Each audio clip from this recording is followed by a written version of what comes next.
ऐसी वीडियो रोज देखने के लिए आप मेरे वीडियो को लाइक करें, इस पे कमेंट करें और अपने दोस्तों के साथ शेयर करें। और हाँ, अगर आप इस चैनल पे नए हैं तो इसे सब्सक्राइब करना ना भूलें। रात काफी हो चुकी थी, मगर बच्चे बड़ी ही हैरानी से अपनी मम्मा को स्टडी करते हुए देख रहे थे। अनिका घंटों तक चेहरे पर जुनून के साथ पेशेंट के केस को समझने की कोशिश कर रही थी। अनिका काफी जुनून से हर पन्ने को पलट पलट कर बार बार कंप्यूटर में देखकर कुछ समझने की कोशिश करती थी। तीनों बच्चे वैसे तो बड़ी ही हैरानी से अपनी मम्मा को देख रहे थे, मगर बीच बीच में नन्ही सी रिया को झपकियां आने लगी थी। इसलिए एलेक्जेंडर ने रिया को बड़े ही प्यार से अपनी गोद में उठाया और धीरे धीरे रिया के कंधे पर थपकियां देकर उसे सुलाने लगा। एलेक्जेंडर और आर्यन दोनों ही एक बात अच्छी तरह से जानते थे कि उनकी मम्मा कोई मामूली लड़की नहीं थी, बल्कि वह एक सुपर वुमन थी, जो जब भी जो भी काम करती थी वह काम हमेशा ही सबसे आगे रहती थी। चाहे वो मोटर ड्राइविंग हो या फिर कराटे हो या फिर पढ़ाई लिखाई ही क्यों ना हो, अनिका अगर कोई काम ठान ले तो उसमें वो महारत जरूर हासिल कर लेती थी। अनिका को इतने जुनून से काम करता हुआ देखकर एलेक्जेंडर ने आर्यन के कानों के पास आकर धीमी आवाज में कहा, क्या लगता है तुम्हें मम्मा को इतना काम करने देना चाहिए? मुझे लगता है हमें अब उन्हें कहना चाहिए कि बस कीजिए मम्मा और थोड़ी देर आराम कर लीजिए। एलेक्जेंडर की बात सुनने के बाद आर्यन मन ही मन कुछ सोचने लगा। थोड़ी देर कुछ सोचने के बाद आर्यन ने एलेक्जेंडर की ओर देखा और धीमी फुसफुसाती हुई आवाज में कहा, मम्मा को देखकर मुझे लग रहा है कि मम्मा किसी मिशन पर है। अब तक मम्मा भी एक बात अच्छी तरह से जान चुकी है कि उनका एक पास्ट था, एक पिछली जिंदगी थी, और पिछली जिंदगी से फिर से जुड़ने के लिए उन्हें अपनी पिछली जिंदगी की हर चीज से जुड़ना होगा। मुझे लगता है आज हमें मम्मा को रोकना नहीं चाहिए। देखते हैं क्या मम्मा के अंदर छिपा हुआ सर्जन अपने आप को ढूंढ सकता है या नहीं। देखते ही देखते घंटे, 2 घंटे, 3 घंटे बीत गए। सुबह के 6 बजने वाले थे। आर्यन और एलेक्जेंडर भी अब एक दूसरे के कंधे पर अपना सर रखकर सो गए थे।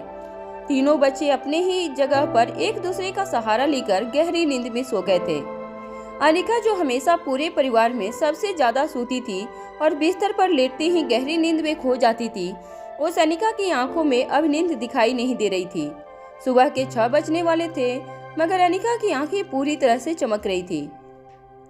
कंप्यूटर स्क्रीन की रोशनी में अनिका की आंखें और भी ज्यादा खूबसूरत लग रही थी, मगर उन खूबसूरत आंखों में एक मिशन नजर आ रहा था। एक ऐसा मिशन जो किसी भी की जिंदगी बचा सकता था, तो किसी को अपनी बिखरी हुई जिंदगी को जोड़ने में मदद कर सकता था। जब सुबह के 8 बजे तब अचानक बेडरूम के दरवाजे पर किसी के खटखटाने की आवाज आई। तीनों बच्चे झटके से जाग गए। नन्ही सी रिया दौड़कर दरवाजे के पास गई। जब रिया ने दरवाजा खोला तो उसने देखा राजलक्ष्मी और रोहित बेडरूम के दरवाजे के बाहर खड़े थे। दरवाजा खुलते ही राजलक्ष्मी और रोहित कमरे के अंदर दाखिल हुए। दोनों ये देखकर हैरान हो गए कि अनिका अभी भी कंप्यूटर पर बैठी पेशेंट के केस को स्टडी कर रही थी। राजलक्ष्मी और रोहित दोनों ये देखकर बिल्कुल हैरान हो गए।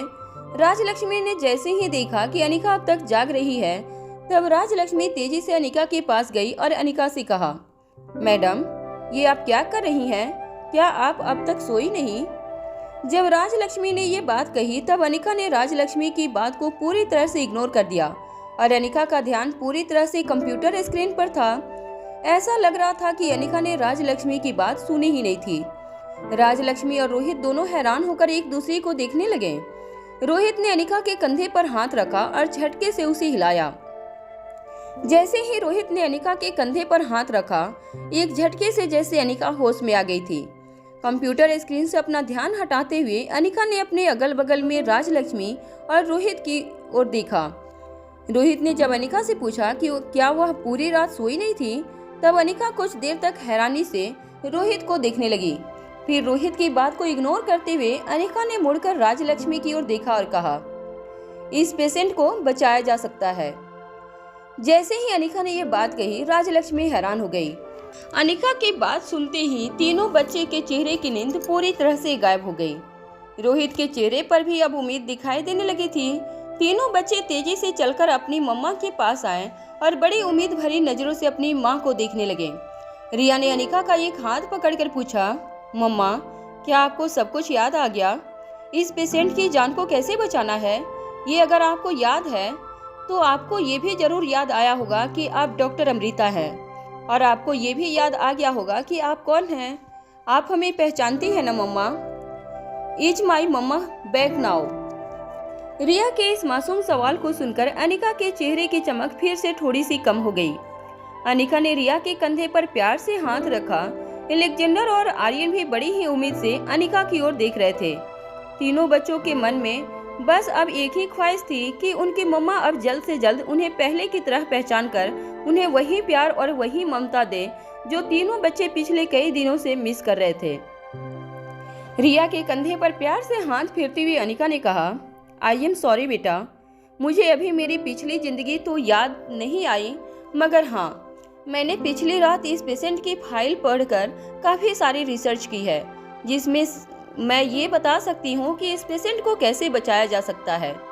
अनिका की बात सुनकर रोहित और राजलक्ष्मी दंग रह गए। राजलक्ष्मी ने अनिका के पास आते हुए कहा, मैडम, ये आप क्या कह रही हैं? अगर आपको अपनी पिछली जिंदगी याद नहीं आई है तो आप इस पेशेंट को बचाने की बात कैसे कर सकती हैं? अनिका ने राजलक्ष्मी का ध्यान कंप्यूटर स्क्रीन पर खींचते हुए कहा, पेशेंट को बचाया जा सकता है। हालांकि ये केस बहुत कॉम्प्लिकेटेड है, मगर इस पेशेंट को बचाना नामुमकिन नहीं है। अनिका की बात ने कमरे में खड़े सभी लोगों को दंग कर दिया था। राजलक्ष्मी के चेहरे पर कंफ्यूजन साफ नजर आ रहा था। राजलक्ष्मी ने अनिका से पूछा, मैडम, यह आप क्या कह रही हैं? मेरी कुछ समझ में नहीं आ रहा। अगर आपको ये याद नहीं है कि आप एक डॉक्टर हैं, तो फिर आपको मेडिकल स्किल के बारे में कैसे पता चल सकता है? तभी अनिका ने राजलक्ष्मी को समझाते हुए कहा, क्योंकि मैंने पिछली रात ही इस केस के बारे में सब कुछ समझ लिया है, और जो बातें मुझे नहीं समझ में आ रही थी वो मैंने इस कंप्यूटर और इंटरनेट के जरिए समझ ली है। राजलक्ष्मी के समझ में नहीं आ रहा था कि कोई एक रात में इतनी कॉम्प्लिकेटेड सर्जरी की टेक्निक कैसे सीख सकता था। जो बातें सीखने के लिए किसी भी सर्जन को कई साल लग जाते हैं, उस सर्जरी और ट्रीटमेंट के बारे में कोई एक रात में कैसे जान सकता था। जब राजलक्ष्मी के चेहरे पर काफी हैरानी नजर आ रही थी, तभी अचानक रोहित के दिमाग में एक बात बिजली की तरह चमकी।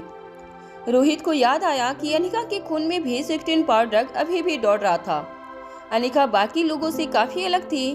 बाकी लोगों को जो बातें सीखने के लिए सालों लग जाते थे, अनिका महज कुछ ही घंटों में वो सारी बातें सीख लेती थी। अनिका की याददाश्त चली गई थी, मगर अनिका के शरीर में बह रहा खून अभी भी वही था, और इसका मतलब साफ था कि अनिका की सारी शक्तियां अभी भी वही थी जो याददाश्त जाने से पहले थी। और इसका मतलब यह था कि अनिका को इतनी कॉम्प्लिकेटेड सर्जरी को कैसे सक्सेसफुल करना है, ये बात महज एक रात में सीख ली थी। सर्जरी में आने वाले कॉम्प्लिकेशंस और सर्जरी करने की सारी स्किल अनिका ने सिर्फ एक ही रात में सीख ली थी।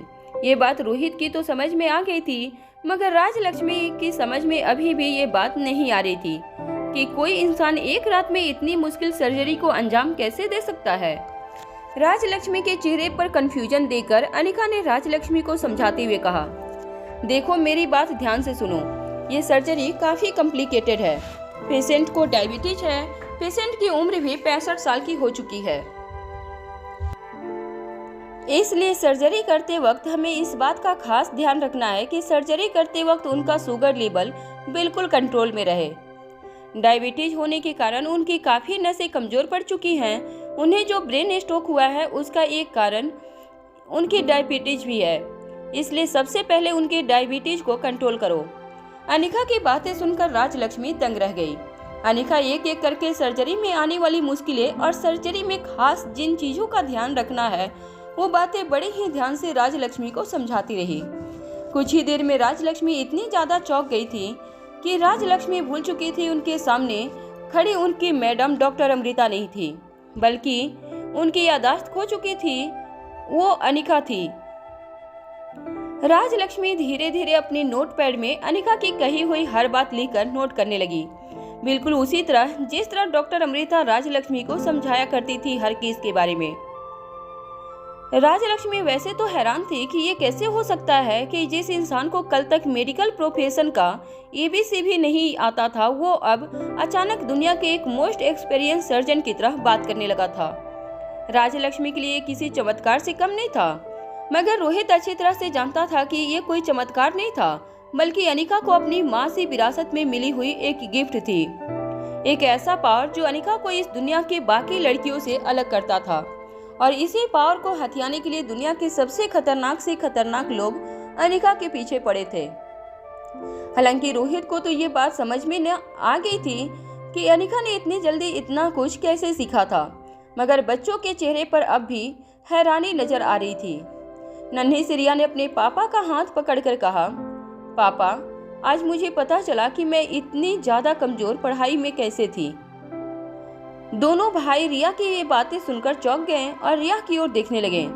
रिया ने अपने दोनों भाइयों का हाथ पकड़कर कहा, मुझे माफ कर देना। आप लोग मुझे हमेशा कहते रहते हैं कि पढ़ाई पर मुझे ध्यान देना चाहिए, और मैं हमेशा सोचती थी कि 1-2 घंटे एक्स्ट्रा पढ़ाई कर लेने से क्या फर्क पड़ जाएगा, मगर आज मैंने देखा कि एक ही रात में मम्मा तो डायरेक्ट इतनी बड़ी सर्जन बन गई। ना तो स्कूल गई ना कॉलेज गई, डायरेक्ट सर्जन बन गई। रिया को देखकर ऐसा लग रहा था जैसे उसे मन ही मन अपने आप पर बहुत पछतावा हो रहा था। रिया ने फिर से अपने दोनों भाइयों की ओर देखकर कहा, आप लोग फिक्र मत करना, आज रात मैं भी पढ़ाई करूंगी और कल सुबह आप लोग देख लेना, मैं हॉस्पिटल जाकर पेशेंट का ऑपरेशन करके उनकी जान बचाऊंगी। रिया की यह बात सुनकर आर्यन ने अपने माथे पर जोर से अपना एक हाथ मारा। अनिका ने जो चीजें राजलक्ष्मी को नोट करवाई थी, राजलक्ष्मी ने बड़ी ही बारीकी से सारी चीजें नोट कर ली थी। सर्जरी के बारे में सारी चीजें नोट करने के बाद राजलक्ष्मी हैरानी से अपने सामने खड़ी अनिका को देखने लगी। कुछ देर अनिका को इसी तरह हैरानी से घूरने के बाद राजलक्ष्मी ने अनिका से कहा, कभी कभी तो मैडम मुझे ऐसा लगता है जैसे आप ये सब कुछ हमारा मजाक उड़ाने के लिए कर रही हैं। यह यादाश्त खो जाने का नाटक भी उसी का हिस्सा है। मेरी तो समझ में नहीं आ रहा है कि अगर सचमुच आपकी यादाश्त चली गई है तो ये एक रात में आप फिर से वही पुरानी डॉक्टर अमृता की तरह कैसे बातें कर सकती हैं। राजलक्ष्मी के चेहरे पर हैरानी देखते हुए रोहित ने उसे समझाते हुए कहा, देखो राजलक्ष्मी, मैं तुम्हें समझाता हूँ। भले ही अनिका की यादाश्त जा चुकी है, उसे कुछ भी याद नहीं, मगर अनिका के दिमाग का पावर अभी भी वही है। इसका मतलब साफ है, अनिका हर चीज को जब भी सीखेगी तब उस चीज को उसे महारत हासिल हो जाएगी। महज कुछ ही घंटे या कुछ ही दिनों में यादाश्त वापस आए या ना आए, अनिका की हर खूबी बहुत जल्द अनिका के अंदर आ जाएगी, चाहे वो पढ़ाई लिखाई की बात हो या खेल कूद की। अनिका जो भी चीज सीखेगी उसमें वो हमेशा नंबर 1 हो जाएगी, और यही हमारी पुरानी अनिका की सबसे बड़ी खासियत है। अनिका ने जब रोहित के मुंह से ये बात सुनी तो वह खुद अपने आप से दंग रह गई। रोहित की बात सुनते ही तीनों बच्चे के चेहरे पर एक बड़ी सी मुस्कान आ गई। रिया ने अपने दोनों हाथ हवा में लहराते हुए कहा, या माई मम्मा इज सुपर वुमन। नन्हे से रिया ने अनिका का हाथ पकड़कर उसे बड़े ही प्यार से कहा, हाय सुपर वुमन मैम, आप हमें हमारी पुरानी मॉम के पास वापस ले जाइए ना प्लीज। नन्हे से रिया की ये रिक्वेस्ट सुनकर अनिका दंग रह गई थी। अनिका ये तो नहीं जानती थी कि बच्चों के सवाल का क्या जवाब था, और ना ही अनिका ये जानती थी कि वो बच्चों की हर हसरत को कब पूरा कर पाएगी। बच्चे चाहते थे कि उनकी मम्मा उन्हें पहले की तरह प्यार करें, जबकि अनिका तीनों बच्चों का चेहरा पूरी तरह से भूल चुकी थी। मगर अब अनिका इतना तो जान चुकी थी कि उन तीनों बच्चों के साथ अनिका का बहुत गहरा कनेक्शन था, और कहीं न कहीं अब अनिका ने भी मन ही मन ये ठान लिया था कि चाहे कुछ भी हो जाए, वो अपने अतीत के साथ जुड़कर रहेगी।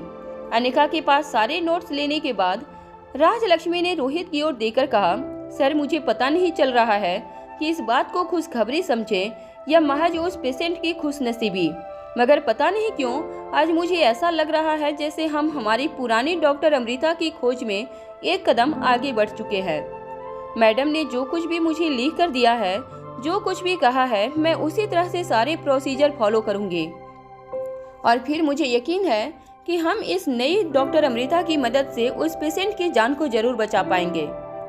जब राजलक्ष्मी ने पलटकर अनिका की ओर देखा तो राजलक्ष्मी की आंखों में नमी नजर आ रही थी।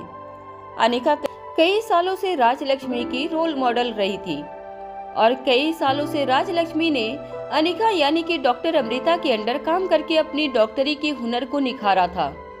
आज मेडिकल प्रोफेशन में राजलक्ष्मी का जो भी मुकाम था वह सिर्फ और सिर्फ डॉक्टर अमृता की वजह से था। राजलक्ष्मी डॉक्टर अमृता के एहसानों को कभी नहीं भूल सकती थी और आज डॉक्टर अमृता की ऐसी हालत देखकर राजलक्ष्मी को कहीं न कहीं अंदर ही अंदर गिल्ट महसूस हो रहा था। डॉक्टर अमृता के पास रहने के बावजूद आज वह अपनी मेडिकल स्किल इतनी डेवलप नहीं कर पाई थी कि डॉक्टर अमृता की मदद कर सके। रोहित को ये कहने के बाद राजलक्ष्मी कमरे से निकल गई। अनिका और तीनों बच्चे बड़े ही प्यार से एक दूसरे को देख रहे थे। जैसे ही रोहित ने अनिका की ओर अपने कदम आगे बढ़ाए, अनिका की नजरें रोहित की नजरों से टकराई, मगर अनिका के चेहरे की मुस्कुराहट अचानक ही कम हो गई। अनिका की आंखों में रोहित के लिए एक अनजाना खौफ नजर आ रहा था। रोहित की समझ में नहीं आ रहा था कि आखिर अनिका को रोहित से इतना डर क्यों लग रहा था। अनिका बाकी सारे लोगों के साथ अब धीरे धीरे काफी कंफर्टेबल महसूस करने लगी थी, मगर रोहित के पास आते ही अनिका काफी अनकंफर्टेबल हो जाती थी। मगर रोहित एक बात नहीं जानता था कि अनिका के जहन में एक बात अब पूरी तरह से छप चुकी थी कि रोहित एक मर्डरर था। जब श्रेया हॉस्पिटल में अनिका से मिलने आई थी तो अनिका ने श्रेया की आंखों में मासूमियत पढ़ ली थी। राजलक्ष्मी ने भी यह बात बताया था कि श्रेया अनिका की बेस्ट फ्रेंड थी और उसकी बहन से भी बढ़कर थी। श्रेया की आंखों की मासूमियत से अनिका को एक अनजाना कनेक्शन हो गया था और जब श्रेया ने ये कहा कि रोहित एक मर्डरर है तो श्रेया की बात अनिका के जहन में घर कर चुकी थी और जब भी रोहित अनिका के सामने आता, अनिका के जहन में वो बात बार बार घूमने लगती थी जो श्रेया ने उसे हॉस्पिटल में बताई थी। जब रोहित को इस बात का एहसास हुआ कि अनिका उनके सामने अनकंफर्टेबल थी तो अनिका को और ज्यादा डिस्टर्ब नहीं करना चाहता था। जिस तरह अपने दिल पर पत्थर रखकर रोहित बच्चों के बेडरूम से बाहर निकल गया। रोहित अब तक इतना तो जान चुका था कि अब कुछ भी चमत्कार पलक झपकते से नहीं होने वाला था। रोहित को अब इंतजार करना होगा, उस दिन का इंतजार जब अनिका की आंखों में रोहित को फिर से पहले जैसा ही प्यार नजर आएगा। बेडरूम में बच्चों के साथ बैठी अनिका अभी भी रोहित के असली चेहरे को लेकर परेशान थी। अनिका को समझ नहीं आ रहा था कि जो आदमी अपने आप को अनिका के बच्चों का बाप कह रहा था और बच्चे भी जिसे इतना प्यार करते थे, उसका असली चेहरा क्या था। क्या श्रेया ने रोहित के बारे में जो बताया वही असलियत थी रोहित की, या फिर परिवार में रोहित को जो प्यार मिल रहा था और जो इज्जत मिल रही थी वो उसका असली चेहरा था।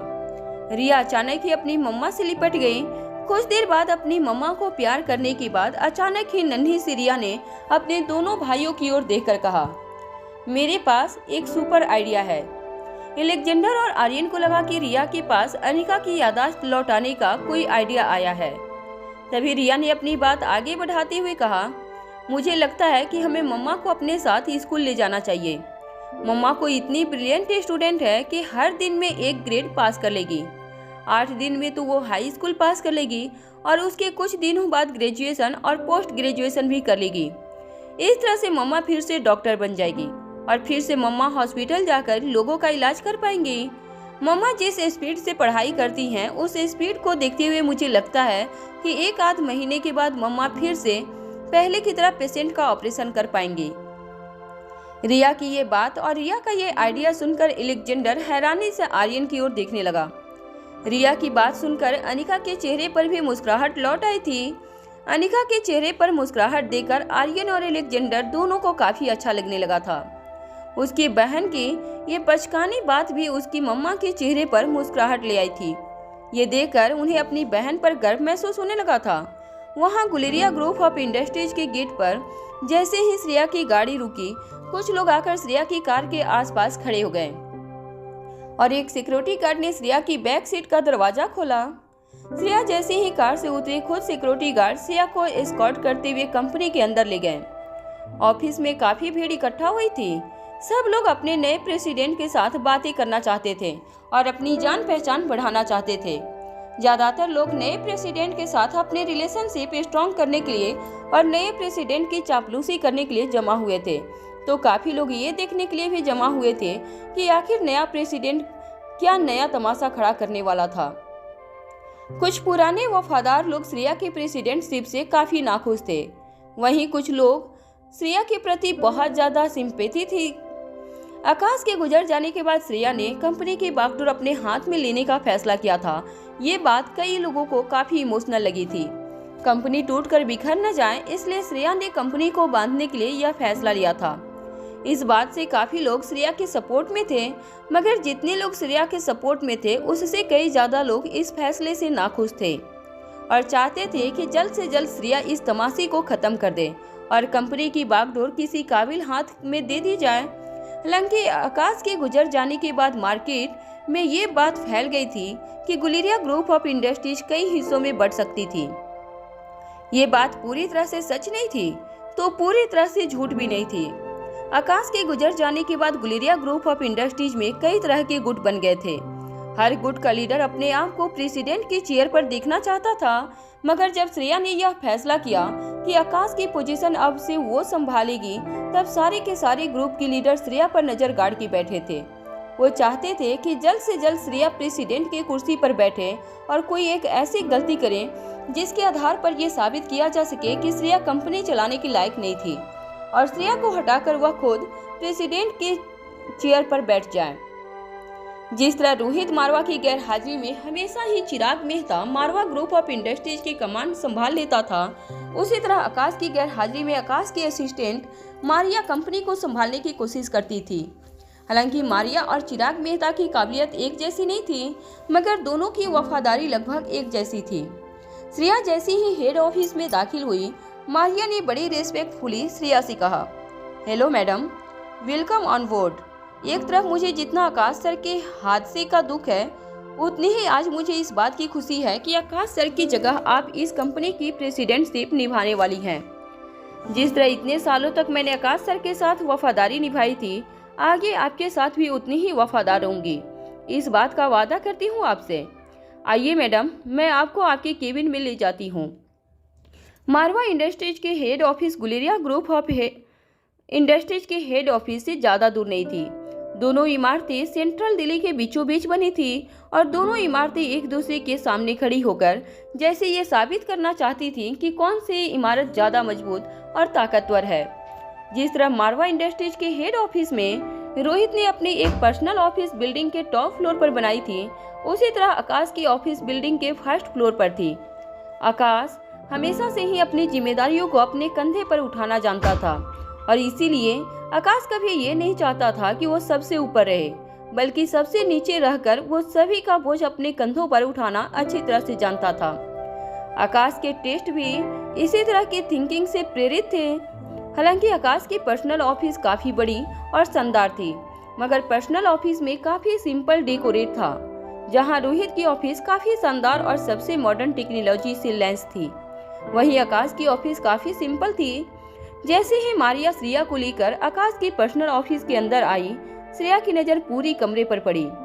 कमरे में हर तरफ आकाश को मिले अवार्ड सजाए गए थे। श्रेया एक के बाद एक हर अवार्ड के पास जाकर कुछ वक्त उन अवार्ड के सामने गुजारती। हर अवार्ड और हर ट्रॉफी के नीचे आकाश का नाम लिखा देखकर श्रेया के चेहरे की मुस्कान बढ़ती जाती थी।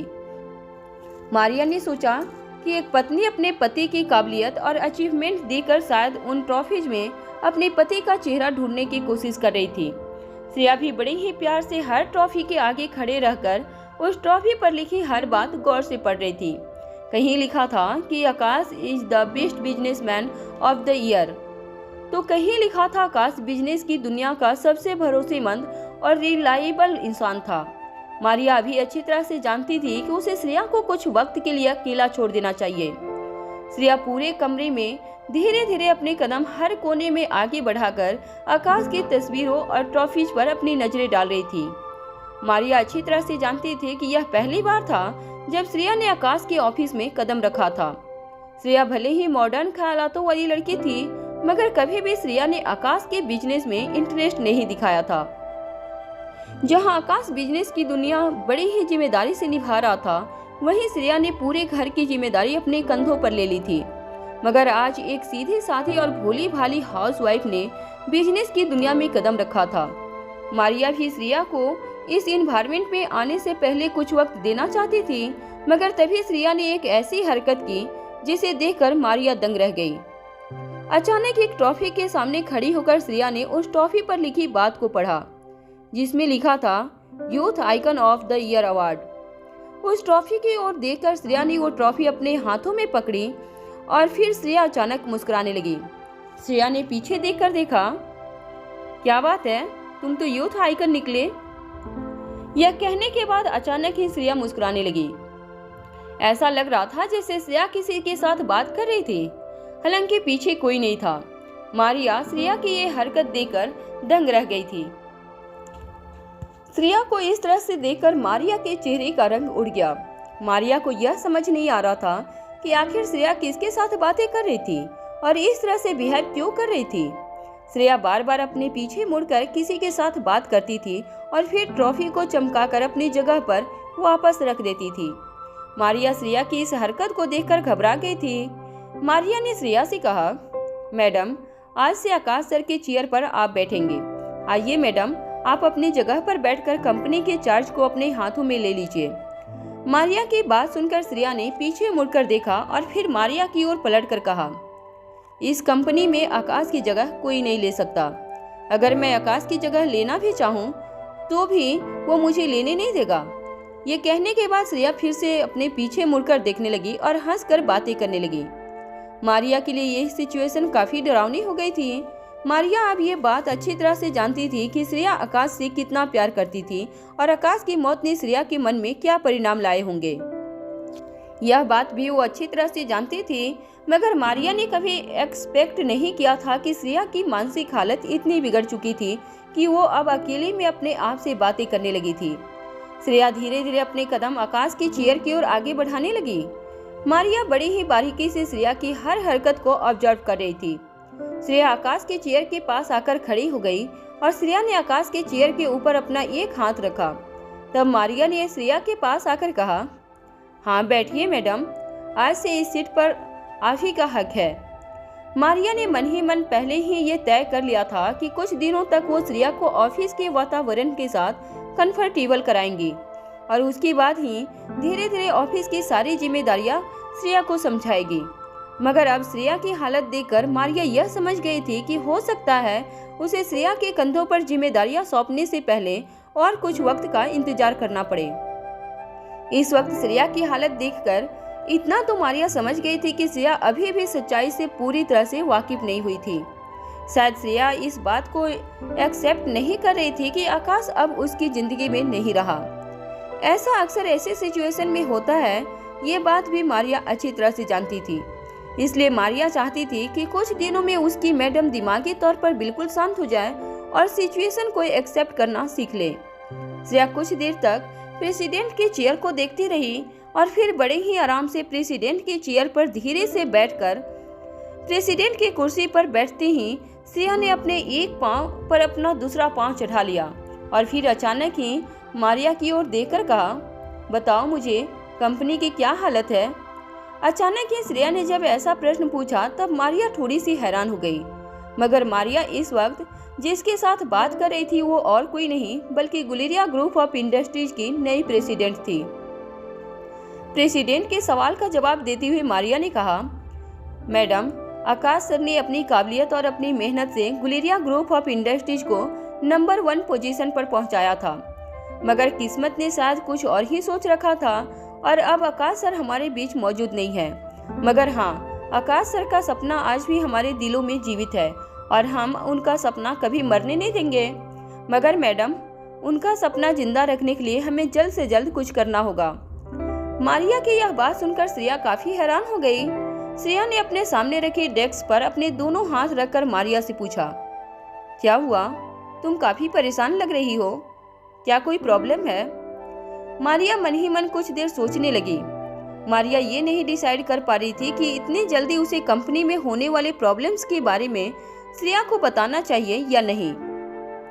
स्पेशली अभी अभी मारिया श्रेया की दिमागी हालत भी देख चुकी थी। उसके बाद कंपनी की ऐसी डिटेल्स श्रेया के साथ शेयर करके श्रेया की मुश्किलें उसे बढ़ानी चाहिए या नहीं, यह बात मारिया की समझ में नहीं आ रही थी। जब श्रेया ने देखा कि मारिया खामोश खड़ी मन ही मन कुछ सोच रही थी, तब श्रेया ने अपनी आवाज ऊंची करते हुए कहा, क्या तुमने सुना नहीं? मैंने क्या पूछा? मैंने तुमसे एक सवाल पूछा है, मुझे उसका जवाब चाहिए। श्रेया की इस तरह की बात सुनकर मारिया अचानक शॉक हो गई। श्रेया ने ऑफिस में पहली बार कदम रखा था, मगर मारिया काफी बार श्रेया से मिल चुकी थी। अगर अलग अलग फंक्शन पर, अलग अलग इवेंट पर आकाश के साथ कई बार श्रेया भी मौजूद रहती थी। श्रेया का स्वभाव काफी सरल और नम्र था। अचानक ही जब श्रेया ने मारिया से इस तरह से बात की, मारिया हैरान रह गई। मगर मारिया जानती थी कि इस वक्त उनके सामने जो लड़की बैठी थी वो और कोई नहीं बल्कि उनकी नई प्रेसिडेंट थी, इसलिए उनके सवालों का जवाब देना उसका फर्ज था। श्रेया की बात सुनने के बाद अपने हाथों में पकड़ा हुआ लैपटॉप श्रेया के डेस्क पर रखते हुए मारिया ने कहा, मैडम, बात दरअसल ये है कि आकाश सर के जाने के बाद मार्केट में कई तरह के रूमर्स फैलने लगे हैं। कई तरह की अफवाहें हमारी कंपनी के बारे में उछाली गई हैं। पिछले कुछ दिनों में आकाश सर की मेहनत और लगन से कई सारे क्लाइंट्स हमारी कंपनी के साथ जुड़े थे। हमारी कंपनी को बहुत बड़े बड़े ऑर्डर्स मिलने लगे थे। हमारी लगभग सारी की सारी कंपनीज अपने अपने फील्ड में नंबर 1 पोजीशन हासिल करती थी और साथ ही साथ हमारी पेरेंट्स कंपनी यानी कि गुलेरिया ग्रुप ऑफ इंडस्ट्रीज ने पिछले कुछ महीनों से नंबर 1 पोजीशन हासिल कर रखी है। मगर आकाश सर के जाने के बाद कुछ क्लाइंट्स ने हमारे ऑर्डर्स हमसे वापस खींच लिए। अब हुआ यूं कि हमने बड़े बड़े ऑर्डर्स को एक्सेप्ट करने के बाद हमारे आउटपुट को बढ़ाने के लिए काफ़ी ज़्यादा इन्वेस्टमेंट किया था। अब अचानक वो ऑर्डर्स हमारे हाथ से चले गए, जिसकी वजह से हमने जितने भी इन्वेस्टमेंट किए हैं वो सारे के सारे डीड हो जाएंगे। साथ ही साथ जो प्रोडक्शन हमने ऑलरेडी पूरे किए थे वो स्टॉक भी हमारे वेयर हाउस में जैसे के तैसे पड़े रहेंगे। इससे ओवरऑल प्रॉफिटेबिलिटी में काफ़ी नुकसान पहुंचेगा और अगर इसी तरह माल पड़ा रहा और हमें जल्द से जल्द कोई बायर्स नहीं मिला तो हो सकता है कि हमारी कंपनी को आने वाले दिनों में बहुत बड़ा नुकसान उठाना पड़े। मारिया की ये बात सुनने के बाद श्रेया हैरान होकर यहाँ वहाँ देखने लगी। श्रेया को आकाश ने कहा था कि श्रेया को सिर्फ प्रेसिडेंट की कुर्सी पर बैठना है, मगर बैठने के बाद सारी डिसीजन वो खुद लेगा। इसलिए इस परेशानी का हल निकालने के लिए जब श्रेया ने पीछे मुड़कर देखा तो वो चौंक गई। वहाँ आकाश कहीं नजर नहीं आ रहा था। श्रेया ने अपनी नजरें घुमाकर पूरे ऑफिस में देखा, मगर आकाश वहाँ कहीं भी नजर नहीं आ रहा था। आकाश को वहाँ न देखकर श्रेया के चेहरे पर काफी ज्यादा घबराहट दिखने लगी थी। श्रेया को इतना परेशान देखकर मारिया को खुद पर अफसोस होने लगा। मारिया को लगने लगा था कि उसने काफी जल्दबाजी कर दी थी श्रेया को कंपनी पर छाए काले बादलों के बारे में बताकर। श्रेया घबरा कर यहाँ वहाँ देख रही थी। श्रेया के चेहरे की घबराहट और परेशानी देखकर मारिया ने कहा, मैडम, आप चिंता मत कीजिए, जरूर कोई ना कोई हल निकल जाएगा। हम सब मिलकर कोई सोल्यूशन निकालेंगे। मारिया की बात सुनने के बावजूद श्रेया यहाँ वहाँ देखती रही और मन ही मन धीमी आवाज में कहने लगी कि सॉल्यूशन निकालने वाला तो कहीं नजर नहीं आ रहा है, फिर इस बात का हल कैसे निकाला जाएगा। मारिया को श्रेया की बात समझ नहीं आ रही थी। मारिया ने धीमी आवाज में श्रेया से पूछा, मैडम, आप क्या कहना चाहती हैं? अचानक अपना होश संभालते हुए श्रेया मारिया को बड़ी बड़ी आंखों से देखने लगी। फिर मन ही मन कुछ सोचने के बाद श्रेया ने मारिया से पूछा, हमारे क्लाइंट्स ने हमसे अगर ऑर्डर वापस ले लिए हैं तो वो लोग अपनी ज़रूरतें पूरी कैसे करेंगे? मेरा मतलब है अगर ऑर्डर वापस लिए हैं तो उन लोगों ने किसी और से अपने प्रोडक्ट्स खरीदने के बारे में सोचा होगा। पता लगाओ कि उन लोगों को अब ऐसा कौन मिल गया है जो इतना बड़ा ऑर्डर उन्हें प्रोवाइड करने वाले हैं। श्रेया की बात सुनकर मारिया ने अपना सर झुका लिया।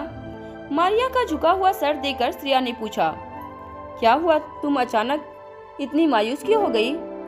मारिया को देखकर ऐसा लग रहा था जैसे मारिया को पहले से उस सवाल का जवाब पता था। मगर जब कुछ देर तक मारिया ने कुछ नहीं कहा तब श्रेया अचानक अपनी जगह से खड़ी हुई और मारिया की ओर आगे बढ़ने लगी। मारिया काफी देर तक खामोश रही। श्रेया मारिया के ठीक बगल में आकर खड़ी हो गई और मारिया की झुकी हुई नजरों को ऑब्जर्व करने लगी। श्रेया ने इस बार अपनी आवाज ऊंची करते हुए मारिया से पूछा, क्या तुम जानती हो कि वो ऑर्डर किसे मिला है?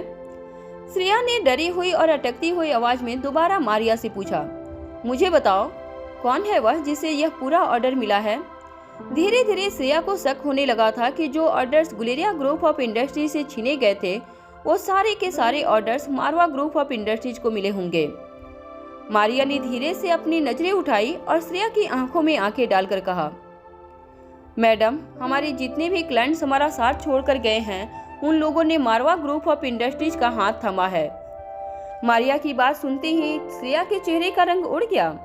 वहां श्रेया के केबिन के बाहर एक अलग ही हंगामा चल रहा था। सारे के सारे बोर्ड ऑफ डायरेक्टर्स काफी ज्यादा परेशान नजर आ रहे थे। एक सीनियर बोर्ड ऑफ डायरेक्टर्स ने अपने साथी बोर्ड ऑफ डायरेक्टर्स से कहा, मुझे लगता है this situation is getting more and more dangerous.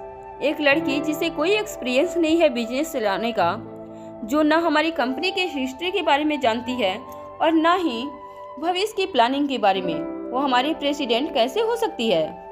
तभी एक दूसरी डायरेक्टर ने उस डायरेक्टर की बात में हामी भरते हुए कहा, बिल्कुल सही कह रहे हैं आप।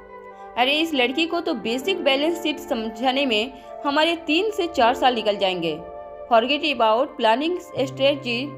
तभी एक उम्रदराज बोर्ड ऑफ डायरेक्टर जो कि काफी पुराने ख्यालातों के थे, उन्होंने अपनी आवाज दबाते हुए अपने साथियों से कहा, अरे भाई, मैंने तो सुना है कि ये एक डांसर थी।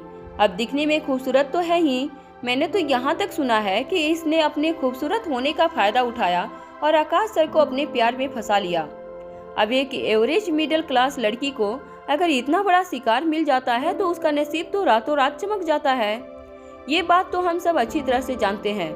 चलो, हमें इन सब बातों से कोई एतराज नहीं था। ये आकाश सर की पर्सनल लाइफ थी और वो जो चाहें जिसके साथ चाहें शादी कर सकते थे। मगर हमने कभी सोचा नहीं था कि ये दिन भी हमें देखना पड़ेगा कि एक मामूली डांसर आकर हमारे सर पर बैठ जाएगी और इस कंपनी में तांडव करेगी। We have to somehow stop this girl from running our business. उन बोर्ड ऑफ डायरेक्टर्स की भीड़ में कुछ बोर्ड ऑफ डायरेक्टर्स ऐसे भी थे जो काफी प्रोग्रेसिव थिंकिंग रखते थे। उन्हें उस बोर्ड ऑफ डायरेक्टर की ये बातें बिल्कुल पसंद नहीं आई, मगर वो इस बात से बिल्कुल सहमत थे कि श्रेया कंपनी चलाने के काबिल नहीं थी। उनमें से एक बोर्ड ऑफ डायरेक्टर ने कहा, देखिए, हमें इस सिचुएशन को पैनिक सिचुएशन में कन्वर्ट नहीं होने देना चाहिए। मुझे लगता है हम सबको मिलकर कोई ऐसी प्लानिंग करनी चाहिए जिससे सांप भी मरे और लाठी भी न टूटे। सारे के सारे बोर्ड ऑफ डायरेक्टर्स उस बोर्ड ऑफ डायरेक्टर्स की बात से कन्विंस होकर डिस्कस करने लगे कि उन्हें आगे की क्या प्लानिंग करनी चाहिए। वहां अंदर श्रेया के चेहरे पर परेशानी देखकर मारिया ने दबी हुई आवाज में श्रेया से कहा, मैडम, वैसे मुझे ये बात आपसे कहनी तो नहीं चाहिए थी, मगर मैडम, मेरे दिल में आकाश सर के लिए बहुत रिस्पेक्ट थी। आप मेरा यकीन मानिए, आकाश सर की मौत का दुख मुझसे भी बर्दाश्त नहीं हो रहा है। और मैडम, अगर आकाश सर की मौत के पीछे कोई साजिश है तो मुझे लगता है हमें उस साजिश से पर्दा उठाना चाहिए। श्रेया भी मन ही मन समझ रही थी कि आखिर मारिया ही मन क्या कहना चाहती थी। तभी अचानक श्रेया को खिड़की के पास आकाश खड़ा हुआ नजर आया। श्रेया ने आकाश की ओर पलटकर देखा और पूछा, क्या तुम्हारा एक्सीडेंट किसी की साजिश का हिस्सा था? श्रेया का सवाल सुनकर आकाश मुस्कुराने लगा। श्रेया ने देखा कि आकाश उसकी ओर देखकर सिर्फ मुस्कुरा रहा था। वो कोई जवाब नहीं दे रहा था, न ही उसके चेहरे पर किसी भी तरह के हाव भाव नजर आ रहे थे। श्रेया आकाश के इस तरह के रिएक्शन को देखकर काफी हैरान रह गई। श्रेया ने फिर से आकाश की ओर देखकर पूछा, क्या तुम्हारा एक्सीडेंट किसी साजिश का हिस्सा था? बताओ मुझे। इस बार आकाश के चेहरे को देखकर श्रेया को ऐसा लग रहा था जैसे आकाश को उसकी बातें सुनाई नहीं दे रही थी।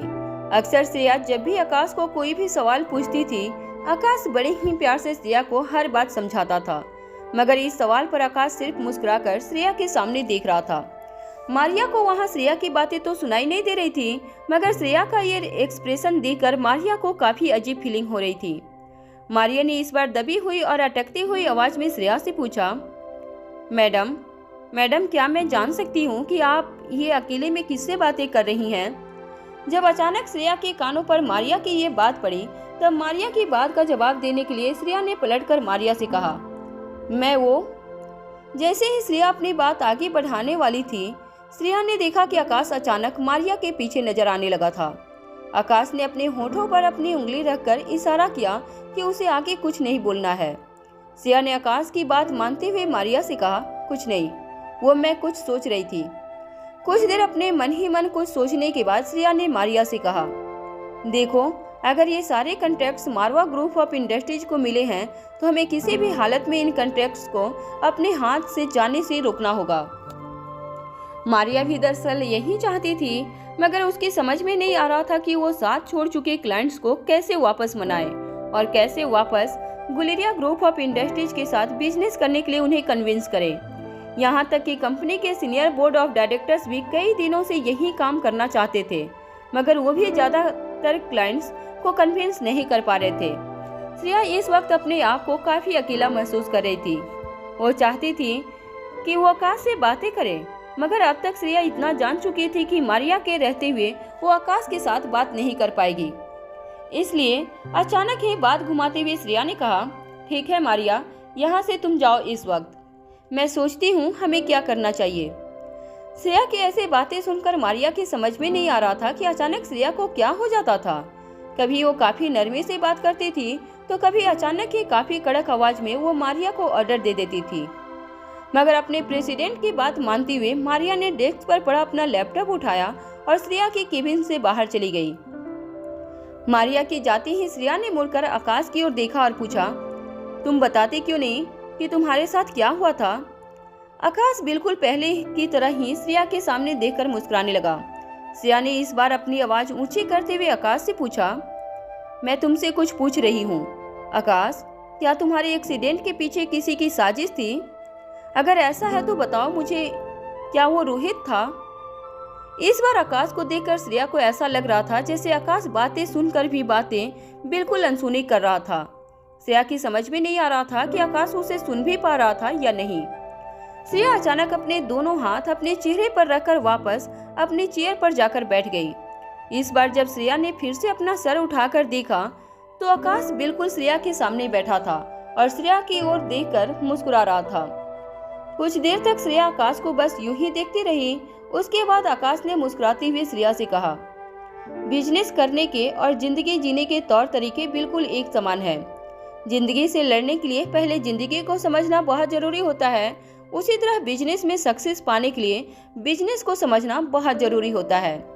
जैसे जिंदगी में वक्त के साथ साथ इंसान की मैच्योरिटी और एक्सपीरियंस बढ़ता रहता है, उसी तरह बिजनेस में वक्त गुजारने के बाद ही बिजनेस में सक्सेस मिलने के चांसेस ज्यादा बढ़ जाते हैं। इस बार आकाश की बात सुनने के बाद श्रेया ने कहा, हाँ, ये सारी बातें तो तुम मुझसे तब भी कहा करते थे, मगर तब मुझे बिजनेस में कोई इंटरेस्ट नहीं था, इसलिए मैं तुम्हारी उन बातों को नज़रअंदाज कर देती थी। मगर मुझे बताओ आकाश कि अब वो क्लाइंट्स हमें छोड़कर चले गए हैं, उन्हें वापस लाने के लिए हमें क्या करना होगा? तुम मुझे सब कुछ बताते जाओ, मैं एक एक करके सारे पॉइंट्स नोट डाउन कर लेती हूँ। आकाश को यह कहने के बाद श्रेया ने ड्रॉवर से एक नोटपैड निकाला और अपने हाथ में एक पेन पकड़ ली। पॉइंट नोट डाउन करने के लिए श्रेया ने जब आकाश की ओर देखा तब फिर से आकाश के चेहरे पर उसे वही स्माइल नजर आई जो कुछ देर पहले आकाश से एक्सीडेंट के सवाल पूछने पर नजर आ रही थी। आकाश श्रेया की इस बात का कोई जवाब नहीं दे रहा था। ऐसा लग रहा था जैसे आकाश ने श्रेया की ये बात सुनी ही नहीं थी। श्रेया ने फिर से अपनी आवाज ऊंची करते हुए आकाश से पूछा, तुम बताते क्यों नहीं कि मुझे क्या करना चाहिए? तुमने कहा था ना कि तुम मेरे साथ मेरी आवाज बनकर रहोगे और मुझे कोई भी प्रॉब्लम हुई तो तुम मुझे गाइड करोगे। तो अब जब मैं तुमसे सवाल पूछ रही हूँ तो तुम मुझे बताती क्यों नहीं? बताओ इस सिचुएशन से अपने बिजनेस को बाहर निकालने के लिए क्या करना होगा मुझे? श्रेया के इस सवाल पर आकाश बस मुस्कुराकर श्रेया को देखता रहा। श्रेया आकाश के इस बर्ताव को देखकर हैरान रह गई। श्रेया को धीरे धीरे सब कुछ अजीब लगने लगा था। वैसे तो आकाश श्रेया के साथ प्यार की बातें करता, श्रेया को समझाने के लिए काफी सारी बातें करता, मगर जब भी श्रेया आकाश को कोई ऐसी बात पूछती जो बिजनेस से रिलेटेड थी, आकाश के एक्सीडेंट से रिलेटेड थी, तो आकाश बिल्कुल खामोश हो जाता। श्रेया को आकाश की ये बात समझ नहीं आ रही थी। वहाँ मारवा हाउस में धीरे धीरे आयशा ने अनिका को रूटीन लाइफ में वापस लाने के लिए घर की कुछ जिम्मेदारियां अनिका को सौंपना शुरू कर दिया था, जैसे बच्चों की देखभाल करना, बच्चों को स्कूल लाना ले जाना। आयशा अच्छी तरह से जानती थी कि अगर अनिका की ऐसी कंडीशन में उसे ज़्यादा देर तक अकेला छोड़ दिया जाए तो वो शायद अपने दिमाग पर प्रेशर डाल कर अपने लिए मुसीबतें बढ़ा सकती थी। इसलिए ज़िंदगी में काफ़ी एक्सपीरियंस होने की वजह से आयशा ने यह फैसला लिया था कि अनिका को बिल्कुल रूटीन लाइफ में वापस लौटाकर अनिका की डेली रूटीन को काफ़ी बिजी कर दिया जाए, ताकि वो ज़िंदगी के साथ जुड़ जाए और अकेलेपन में आने वाले ख्यालों से दूर रहे। अनिका के पास भी कोई खास ऑप्शन नहीं था, इसलिए आयशा की हर बात को वो आंख बंद करके फॉलो करती रही। इतने दिनों में अनिका एक बात तो अच्छी तरह से जान चुकी थी कि आशा किस तरह की औरत थी और पूरे के पूरे घर की जिम्मेदारी किस तरह उन्होंने अपने कंधे पर उठा रखी थी।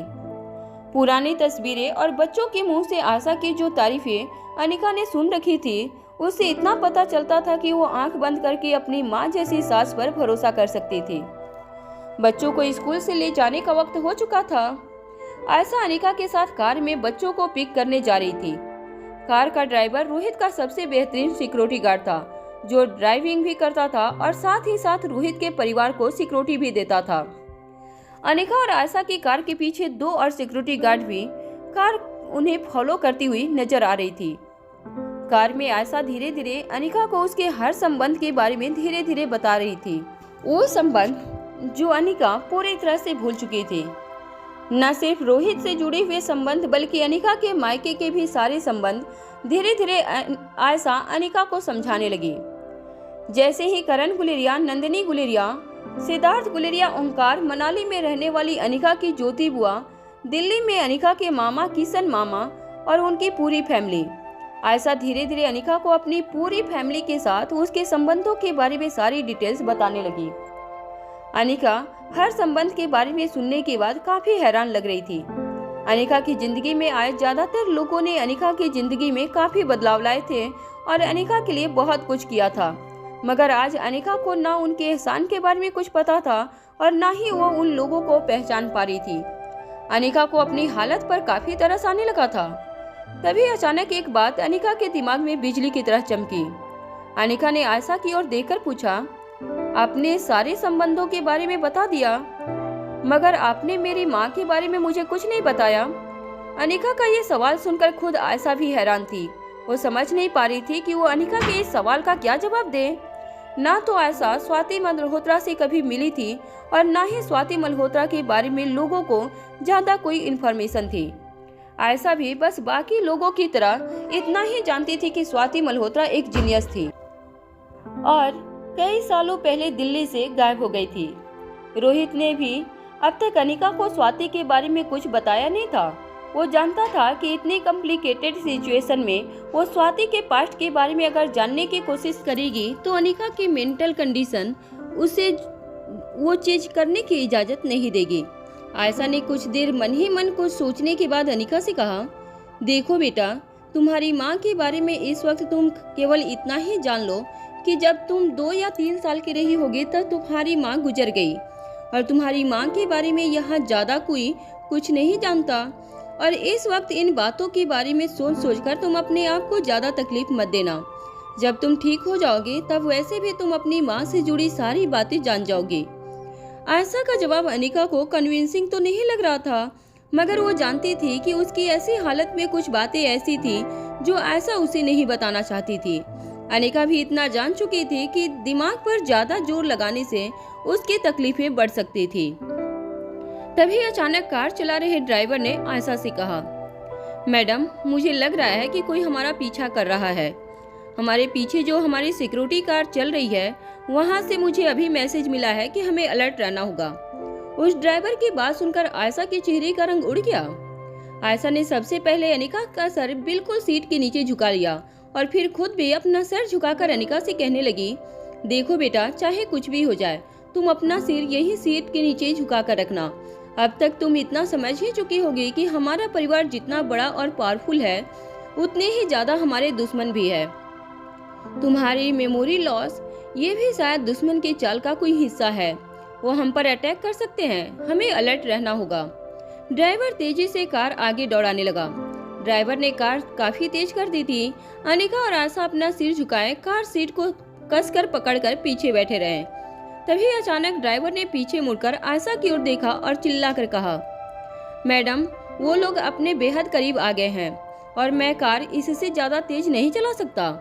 अनिका की गर्दन झुकी हुई थी, मगर अनिका बड़े ही ध्यान से ड्राइवर को कार चलाते हुए देख रही थी। वो बड़े ही ध्यान से काफी देर से देख रही थी कि ड्राइवर किस तरह से गियर बदलता है और किस तरह से एक्सीलेटर पर पांव रखता है। और अनिका अब तक ये भी समझ गई थी कि अनिका का परिवार इस वक्त कितने नाजुक मोड़ से गुजर रहा था। अनिका को अपनी नहीं बल्कि आयशा की फिक्र हो रही थी।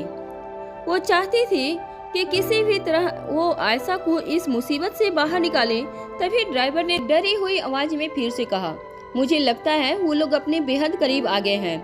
तभी अचानक बैक सीट से अनिका की आवाज आयशा के कानों पर पड़ी, गाड़ी मैं चलाऊंगी। ड्राइवर और आयशा दोनों ही अनिका की बात सुनकर बिल्कुल शॉक हो गए। अनिका की कंडीशन के बारे में घर के सारे नौकर चाकर अच्छी तरह से जानते थे। जिस ड्राइवर को रोहित ने स्पेशली अनिका और आयशा के लिए अपॉइंट किया था वो ड्राइवर भी था और साथ ही साथ रोहित का खास सिक्योरिटी गार्ड भी, जिसे अनिका की कंडीशन के बारे में सब कुछ डिटेल में पता था। इससे पहले कि अनिका की बात पर ड्राइवर कुछ रिएक्ट कर पाता, अनिका बैक सीट से निकलकर सीधे फ्रंट सीट पे आ गई। अनिका की इतने तेज रिफ्लेक्सेस देखकर ड्राइवर हैरान रह गया। इससे पहले कि ड्राइवर अनिका की ऐसी हरकत पर कुछ रिएक्शन दे पाता, अनिका ने स्टीयरिंग व्हील को अपने हाथ में पकड़ लिया और ड्राइवर से कहा, तुम जल्दी से इस पैसेंजर सीट पर आ जाओ और मुझे ड्राइविंग सीट पर बैठने दो। कार काफी तेज चल रही थी। ड्राइवर की समझ में नहीं आ रहा था कि वो क्या करे, मगर ड्राइवर के पास कुछ सोचने का कोई मौका नहीं था। एक छोटी सी भूल भी तीनों की जान ले सकती थी। ड्राइवर के पास अनिका की बात मानने के अलावा और कोई ऑप्शन नहीं था। जैसे ही ड्राइविंग सीट से ड्राइवर हटकर पैसेंजर सीट पर बैठा, अनिका ने स्टीयरिंग और एक्सीलरेटर को अपने कंट्रोल में ले लिया। अनिका एक के बाद एक गियर बदलकर कार को और भी ज्यादा तेज करने लगी। देखते ही देखते दुश्मनों की कार और अनिका की कार के बीच में काफी ज्यादा डिस्टेंस हो गया। अनिका की ड्राइविंग स्किल देखकर आयशा के साथ साथ खुद ड्राइवर हैरान और परेशान हो गया था। उसकी समझ में नहीं आ रहा था कि जिस लड़की की याददाश्त जा चुकी थी, जिसे अपना नाम तक नहीं पता था, वो इतनी अच्छी तरह से ड्राइविंग कैसे कर सकती थी। महज कुछ ही वक्त में अनिका ने उस ड्राइवर को कार चलाते हुए देखकर ड्राइविंग स्किल सीख ली थी और अब अनिका किसी रेसिंग चैंपियनशिप में हिस्सा लेने के लिए बिल्कुल तैयार थी। कुछ देर तक अनिका तेजी से कार चलाती रही। उसके बाद जब ड्राइवर ने मिरर में देखा तो उसे एहसास हुआ कि दुश्मन काफी पीछे छूट गया था। ड्राइवर ने अपने कान में लगी हॉटलाइन के जरिए अपने साथियों से कांटेक्ट बनाया और उनसे पूछा, कहाँ है दुश्मन? क्या अभी भी वो लोग हमारा पीछा कर रहे हैं? तभी उस ड्राइवर के पीछे चल रहे उसके साथियों ने कहा, नहीं, उन दोनों कारों ने काफी देर तक तुम लोगों का पीछा करने की कोशिश की, मगर तुमने कार काफी तेज चलाई। तुम्हारी स्पीड देखकर हम भी हैरान रह गए। काफी देर तक उन्होंने तुम्हारा पीछा करने की कोशिश की और हम उनके पीछे बने रहे थे। हमने जब उनकी कार पर फायरिंग करना शुरू किया तो अचानक उन्होंने अपना रास्ता चेंज कर लिया और एक नो एंट्री वाली लेन में घुसकर फरार हो गए। मगर फिक्र करने की कोई जरूरत नहीं है, हमने दोनों कारों का नंबर नोट कर लिया है। आज नहीं तो कल दुश्मन पकड़े जाएंगे। मगर सचमुच तुमने कमाल कर दिया। तुम्हारी ड्राइविंग स्पीड देखकर हमारे भी होश उड़ गए थे। उस ड्राइवर को समझ नहीं आ रहा था कि वो अपने साथियों को क्या जवाब दे। जिस ड्राइविंग स्किल की वो लोग तारीफ कर रहे थे वो उसकी नहीं, बल्कि जिस मालकिन को उनसे सेफ्टी देनी थी और सिक्योरिटी देनी थी, असल में वो ड्राइविंग स्किल तो उनकी थी। उस ड्राइवर ने अनिका से कहा, मैडम अब आप साइड में गाड़ी रोक दीजिए, खतरा टल चुका है। हमारे लोग हमारे पीछे हैं और दुश्मन फरार हो चुका है। ड्राइवर की बात सुनने के बाद अनिका ने कार की स्पीड कम कर दी और कार को पूरी तरह से कंट्रोल में ले लिया, मगर अनिका ने कार नहीं रोकी। आयशा और ड्राइवर दोनों हैरान थे कि अनिका अभी भी कार क्यों नहीं रोक रही थी। अनिका ने स्टीयरिंग व्हील पर अपने हाथ फेरते हुए ड्राइवर और आयशा से कहा, कार मैं चलाती रहूंगी, मुझे बस बच्चों का स्कूल कहाँ है वो बताइए। आयशा ने भी अनिका की ड्राइविंग स्किल देख ली थी। हालांकि वह हैरान जरूर थी, मगर वो अब इतना जान चुकी थी कि अनिका की ड्राइविंग स्किल में किसी भी तरह की कोई प्रॉब्लम नहीं थी। इसलिए आयशा ने ड्राइवर को इशारा करके कहा कि वो अनिका को कार चलाने दे। कुछ ही देर में अनिका की कार बच्चों के स्कूल के गेट के सामने जा रुकी। आर्यन अलेक्जेंडर पहले से ही अपनी कार के आने का इंतजार कर रहे थे। स्कूल छूटकर कुछ मिनट हो चुके थे, मगर दुश्मनों का पीछा छुड़ाने के चक्कर में अनिका और आयशा को स्कूल पहुंचने में कुछ देर हो गई थी। जैसे ही कार स्कूल के गेट के सामने रुकी, अनिका को ड्राइविंग सीट पर देखकर तीनों बच्चे के चेहरे पर चमक आ गई। अलेक्जेंडर और आर्यन काफी ज्यादा शौक नजर आ रहे थे। रिया ने अपने हाथ हवा में लहराते हुए कहा, या मम्मा तो ड्राइविंग भी आ गई। My mom is genius, she is a super woman. फिर अपने भाइयों की ओर मुड़कर रिया ने कहा, तुम देख लेना, मम्मा बहुत जल्दी आसमान में उड़ना भी सीख लेगी और जिस तरह सुपर वुमन पूरी दुनिया को बचाता है, उसी तरह मेरी मॉम ने डेंजरस लोगों से फाइट करेगी। और हाँ, जब मॉम हवा में उड़ना सीख लेगी तब वो मुझे भी अपनी गोद में उठाकर पूरी दुनिया की सैर करवाएंगी। बड़ा मजा आएगा। आर्यन और एलेक्जेंडर यह बात सुनकर हैरान होकर रिया की ओर देख रहे थे। वो अच्छी तरह से जानते थे कि उनकी मॉम एक जीनियस थी। जिन बातों को सीखने के लिए लोगों को कई साल लग जाते थे, वो बातें उनकी मम्मा कुछ ही घंटों में सीखकर उस काम में मास्टरी हासिल कर लेती थी। मगर उड़ना ये तो इंसान की क्वालिटी नहीं थी। यह बात भी वो दोनों अच्छी तरह से जानते थे। वो दोनों भाई ये बात भी अच्छी तरह से जानते थे कि ये सारे लॉजिक्स उनकी बहन को समझाने का कोई फायदा नहीं था। तीनों बच्चे तेजी से कार के पास गए। आयशा ने कार से उतरकर तीनों बच्चों के सिर पर प्यार से हाथ फेरा और कहा, चलो आज तुम्हारी मम्मा तुम्हें ड्राइव करके घर लाएगी। अनिका और आयशा की कार जो ड्राइवर चला कर आया था, वो पीछे अपने साथियों के साथ वाली कार में जाकर बैठ गया। जब बच्चे अनिका की कार में बैठे तब सबसे पहले रिया ने अनिका के बगल वाली पैसेंजर सीट पर बैठकर कहा, मम्मा अगर आपके बारे में हमने सबसे ज्यादा कोई चीज मिस की थी तो वो थी आपकी ड्राइविंग। क्या मजा आता था जब आप ओपन जीप में हम सबको लॉन्ग ड्राइव पर ले जाती थी। ऐसा लगता था जैसे कोई रॉकेट जमीन पर चल रहा है। हालांकि एलेक्जेंडर और आर्यन को इतनी तेज ड्राइविंग बिल्कुल पसंद नहीं थी। अनिका जब भी इतनी तेज कार चलाया करती थी, आर्यन और एलेक्जेंडर के चेहरे पर घबराहट साफ नजर आती थी। मगर वही रिया ओपन जीप में अपने दोनों हाथ हवा में लहराकर तेज स्पीड से मजे लेती थी। अब अनिका दोबारा ड्राइविंग सीट पर बैठी थी। यह देखकर आर्यन और एलेक्जेंडर के चेहरे का रंग उतर गया था। आर्यन ने धीमी और दबी हुई आवाज में अपनी मम्मा से कहा, मम्मा मुझे लगता है आपको इतनी जल्दी ड्राइविंग शुरू नहीं करनी चाहिए। अगर डैड से एक बार पूछ लेती तो अच्छा होता। आर्यन और एलेक्जेंडर के चेहरे को देखकर अनिका समझ गई थी अभी उन्हें उनकी मॉम के ड्राइविंग स्किल पर पूरी तरह से भरोसा नहीं था। अनिका ने उन दोनों को समझाते हुए कहा, बिल्कुल फिक्र मत करो, अब तक मैं इतना तो जान ही चुकी हूँ कि तुम तीनों मेरे बच्चे हो, इसलिए मैं कभी कोई ऐसा काम नहीं करूँगी जिससे तुम तीनों पर कोई खतरा आए। इतना याद रखना कि तुम्हारी मॉम की याददाश्त चली गई है, वो पागल नहीं हुई है। अनिका की यह बात सुनकर आयशा और तीनों बच्चों के चेहरे पर अचानक ही एक सरप्राइज रिएक्शन दिखने लगा। अनिका वापस पहले के रंग में आने लगी थी। ये देखकर तीनों के चेहरे फिर से मुस्कुराने लगे थे। फ्रंट सीट पर बैठी रिया ने अपनी मॉम को गले लगाकर कहा, come on mom, let's go for long drive again. Anika ने फिर से कार के एक्सीलेटर पर पांव रखा, मगर इस बार अनिका ने कार की स्पीड काफी कंट्रोल में रखी थी। धीरे धीरे अनिका भी चाहने लगी थी कि वो अपने बच्चों के साथ और भी ज्यादा घुल मिल जाए। अनिका ने अपने बगल में बैठे रिया के सिर पर हाथ रखते हुए पूछा, अच्छा तो बताओ मुझे आज स्कूल में तुम लोगों को क्या सिखाया गया है। अपनी माँ का ये सवाल सुनते ही सबसे पहले रिया ने अपना हाथ उठाकर कहा, मैं बताती हूँ आज क्लास में क्या सिखाया गया था। आज सबसे इंटरेस्टिंग पीरियड था कम्युनिकेशन स्किल का, जिसमें आज हम सबको ये सिखाया गया कि साइड लैंग्वेज में कैसे बात की जाती है। अरे आज तो बहुत मजा आया। हमें एक गेम खिलाई गई जिसमें हमें अपने पार्टनर को इशारा करके यह समझाना होता है कि हम किस चीज के बारे में बात करते हैं। नेम्स, पैलेस, एनिमल, थिंग्स, हमें कोई भी एक नाम अपने मन में सोचना होता था और फिर इशारे से हमारे पार्टनर को ये समझाना होता था कि हम किस चीज या किस इंसान की बात कर रहे हैं। जब आयशा ने रिया की ये बात सुनी तो आयशा ने रिया से कहा, क्विट इंटरेस्टिंग। फिर आयशा ने आर्यन और एलेक्जेंडर की पीठ पर प्यार से हाथ थपथपाते हुए पूछा, क्या तुम लोगों ने भी ये गेम खेली। जब आर्यन ने अपनी दादी माँ की यह बात सुनी तो आर्यन के चेहरे से चमक गायब हो गई। रिया हंसकर कहने लगी, आर्यन तो अपने आप को एक्सप्रेस ही नहीं कर पाया। वो जो चीज सोच लेता था वो किसी की समझ में नहीं आती थी। अजीब अजीब इशारे करके पूरी क्लास को हंसा हंसा कर पागल कर दिया था आर्यन ने। तभी अपने भाई का बचाव करते हुए एलेक्जेंडर ने आशा की ओर देखकर कहा, हाँ और ये रिया मैडम तो बहुत होशियार है इस गेम में।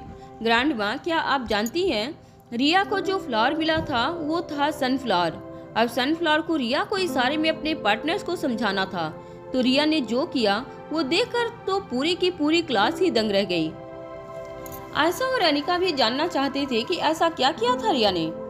तभी अचानक रिया के चेहरे पर मुस्कान आ गई और वह दोनों हाथ अपने मुंह पर रखकर धीरे से हंसने लगी। अलेक्जेंडर ने अपनी बात आगे बढ़ाते हुए कहा, पहले तो ये अपने पार्टनर को पकड़कर क्लासरूम से बाहर ले गई। टीचर भी हैरान हो गए। टीचर और बाकी के कुछ स्टूडेंट रिया का पीछा करते हुए प्लेग्राउंड तक जा पहुंचे। तब रिया ने इशारा करके आसमान में अपने पार्टनर को सूरज दिखाया। उसके पार्टनर ने गेस किया कि सन। उसके बाद रिया प्लेग्राउंड से दौड़कर अपने पार्टनर को गार्डन में ले गई और गार्डन में फूल की तरफ इशारा कर दिया और उसके पार्टनर ने जवाब दिया फ्लावर। अब रिया ने उन दोनों को जोड़ने को कहा, सनफ्लावर। बड़ी ही आसानी से इसके पार्टनर को पता चल गया कि रिया उससे क्या कहना चाहती थी। अरे, इशारे का मतलब होता है उस वक्त हमारे सामने जो भी अनलेवल चीजें हैं उन्हें इशारा करके दिखाओ। साइन लैंग्वेज का मतलब होता है अपने हाथों से अलग अलग इशारे करके अपने पार्टनर को समझाओ कि तुम क्या कहना चाहते हो, ना कि एक शब्द को तोड़कर उस शब्द से मिलते जुलते मतलब वाली तस्वीर अपने पार्टनर को दिखाओ। This is pure cheating. जब अलेक्जेंडर ने कहा कि रिया चीटर थी तो रिया के चेहरे पर अचानक गुस्सा आ गया। रिया के गाल लाल हो गए।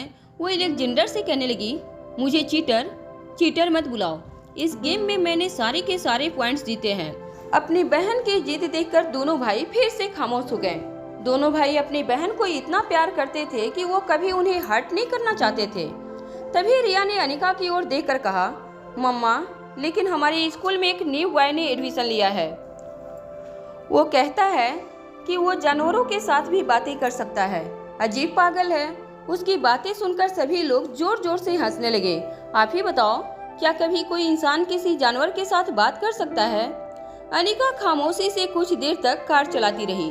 वहाँ बगल वाली सीट पर बैठी रिया की हंसी रुक नहीं रही थी। तभी अचानक अनिका ने रिया से कहा, हाँ, इंसान चाहे तो वो जानवर के साथ बातें कर सकता है और ये भी समझ सकता है कि जानवर उसे क्या मैसेज देना चाहता है। अनिका की यह बात सुनकर अचानक ही रिया की हंसी रुक गई और कार में बैठे सभी लोग दंग रह गए।